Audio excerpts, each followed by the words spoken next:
ये है seat number 74 का सर क्वेश्चन नंबर 2 ये है।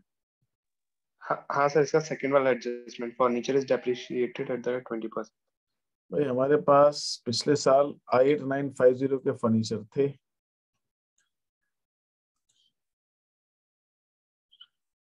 ये फर्नीचर हमारे पास पिछले साल था। इतने का फर्नीचर हमने इस साल और खरीदा।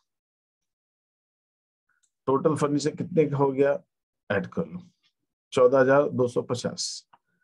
20% बोला है, पर एनम तो बोले नहीं। पर एनम से तो अब कब खरीदा क्या खरीदा उसका कुछ नहीं करना। टोटल फर्नीचर कितना हो गया हमको, 14,250 रुपए का।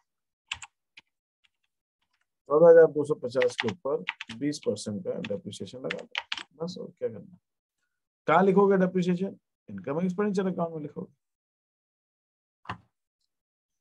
रिसीट्स एंड पेमेंट्स में क्या लिखोगे, जो इस साल खरीदा, ये तो पहले से था 8950, इस साल क्या खरीदा 5300, ये रिसीट्स एंड पेमेंट्स में लिखोगे 5300।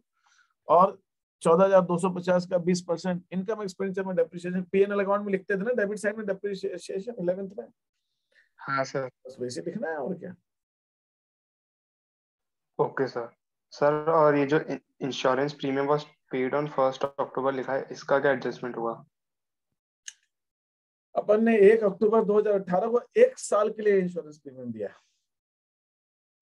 एक साल कब जाके खत्म होगा, 30 सितंबर 2018 को। लेकिन हमारा अकाउंटिंग ईयर कब खत्म हो जा रहा है, 31 मार्च को खत्म हो रहा 31 मार्च 2019। है। तो 6 महीने का प्रीपेड हो गया ना, आधा।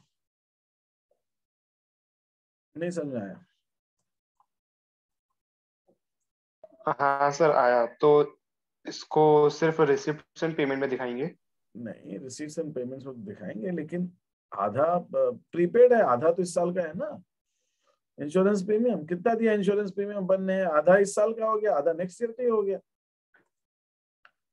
ये रहा सर इंश्योरेंस। 3000 दिया इंश्योरेंस तो प्रीमियम। 1,500 रुपए इनकम एक्सपेंडिचर में खर्चे में दिखाओ, 3,000 रुपए रिसीट्स एंड पेमेंट्स में दिखाओ, 1,500 प्रीपेड है। वह बैलेंस शीट अगर बनाएंगे तो बैलेंस शीट के एसेस में आएगा। अभी तो बैलेंस शीट मैंने बोली नहीं आप, तो आप उसको 1,500 रुपए इनकम एक्सपेंडिचर में खर्चे में दिखाओगे। आधा ही इस साल का है और ठीक है बाकी का सर। आधा नेक्स्ट ईयर का। सर प्रीपेड का समझ नहीं आया। ये 11 के एडजस्टमेंट सारे सारे वाले पॉइंट्स है, और कुछ भी इसमें नया नहीं।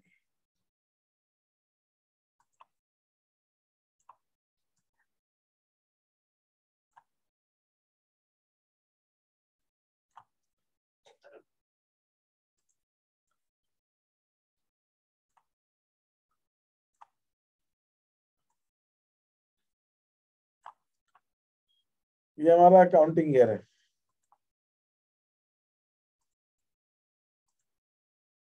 ये एक अकाउंटिंग ईयर है,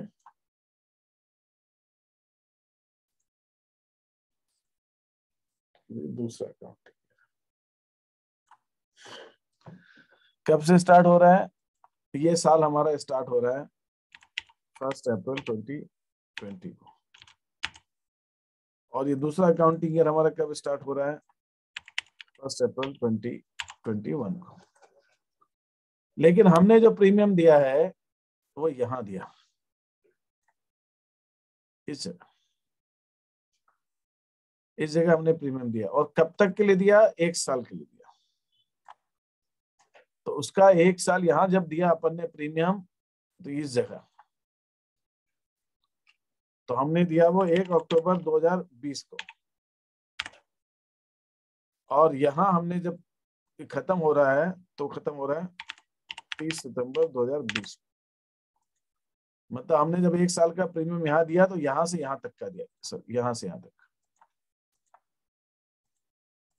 यहां से यहां तक। और यहाँ पे हमने प्रीमियम दिया वरुण 10,000 रुपए मान लो। तो अगर मैं प्रॉफिट एंड लॉस अकाउंट इस साल का बना रहा हूं, मैं profit and loss account Varun इस साल का बना रहा हूं, इस साल का, तो कितना प्रीमियम इस साल का है, और पूरा 10,000 है।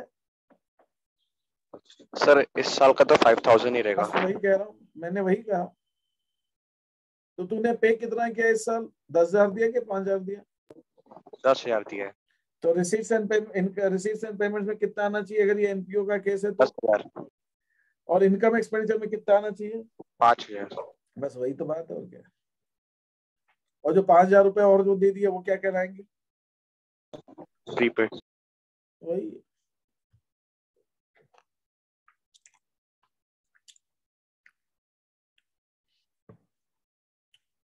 और बोलिए क्या डाउट है?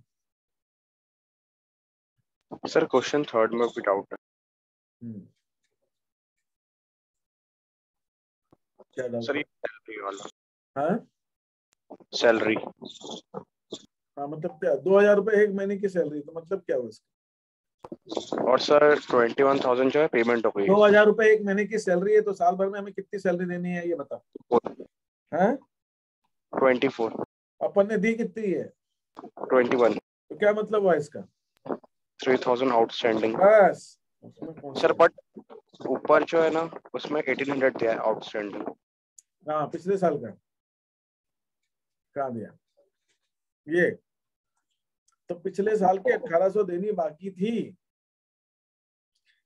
तो इस साल जो अपन ने 21,000 दिया है ना, इसमें 2,100 रुपए तो 1,800 रुपए पिछले साल के हैं।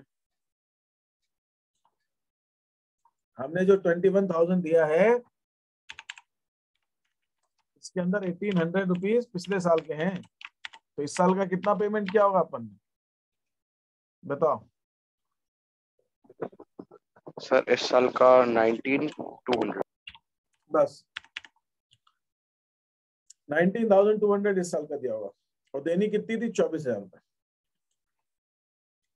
24,000 में 19,200 घटा दो, उतना इस साल का प्रीपेड आएगा।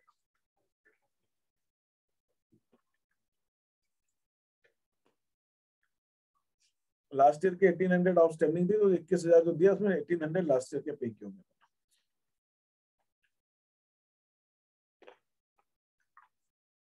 ओके। और सर इसमें नीचे लिखा है 50% कैपिटलाइज एंट्रेंस फीस। 50% कैपिटलाइज का मतलब है, जब बैलेंस शीट बताऊंगा तो बताऊंगा 50% कैपिटलाइज का मतलब 50% बैलेंस शीट में लिखी जाएगी, और जो बचे हुए 50% है वो इनकम एक्सपेंडिचर में है। तो इसका मतलब है 50% कैपिटलाइज करना एंट्रेंस फीस, इसका मतलब एंट्रेंस फीस का आधा अमाउंट ही इनकम एक्सपेंडिचर में लिखा जाएगा और बाकी का आधा अमाउंट बैलेंस शीट में। सर और ऊपर वाले क्वेश्चन में भी लास्ट एडजस्टमेंट था कि फर्म 5,000 कैश बैलेंस रखती है, बाकी बैंक से ट्रांजेक्ट करती है, तो उसका क्या एडजस्टमेंट होगा? कहाँ है?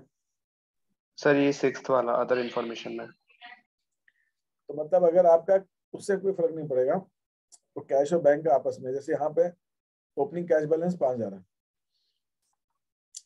लेकिन आपको क्लोजिंग कैश और बैंक आप अलग अलग तो निकाल ही नहीं पाओगे।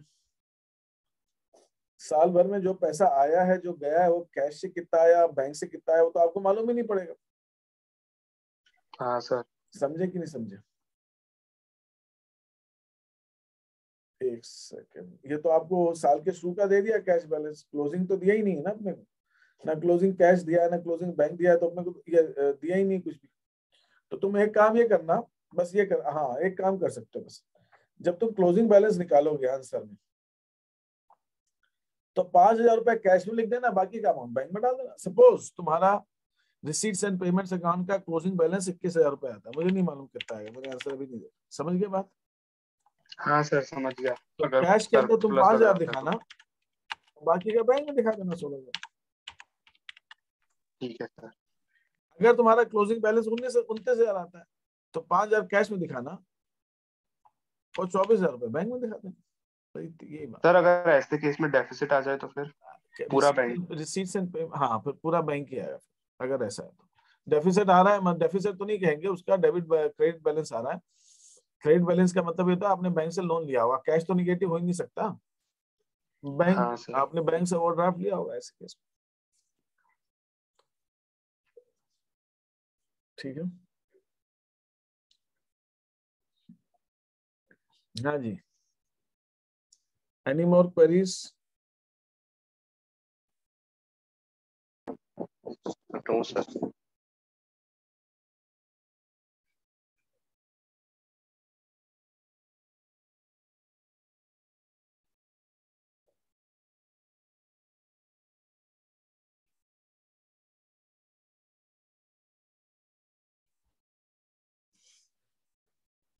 ठीक है।